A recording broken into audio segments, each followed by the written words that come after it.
கர்த்தருக்கு விரும்பத்தக்க விதத்தில் நான் வாழ வேண்டும் என்று எத்தனை பேர் ஆசைப்படுகிறீர்களோ அத்தனை பேருக்கும் கிடைக்கக்கூடிய பரிசு தான் அவருடைய கரத்தில் நீங்கள் அலங்காரமான கிரீடமும் அவருடைய கரத்தில் ராஜ முடியுமாய் இருப்பீர்கள் என்று ஆண்டவர் ஒவ்வொரு குடும்பங்களையும் பார்த்து வாக்கு கொடுத்து கொண்டிருக்கிறார்.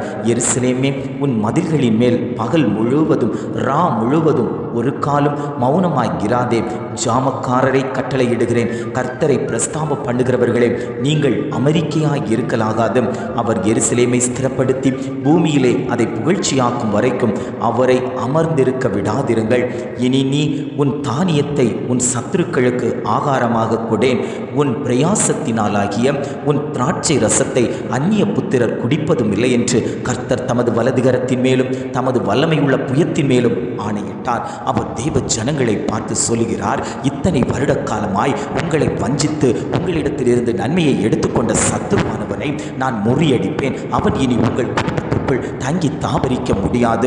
ஏனெனில் நீங்கள் என் கரத்தில் இருக்கிறீர்கள், அலங்காரமான கிரீடமாய் இருக்கிறீர்கள், மணிமுடியாய் இருக்கிறீர்கள். என் கரத்துக்குள் இருக்கும்போது சத்துருவானவன் உங்களை மேற்கொள்ள முடியாது என்று ஆண்டவர் ஒவ்வொரு குடும்பத்தையும் பார்த்து வாக்கு கொடுத்து கொண்டிருக்கிறார்.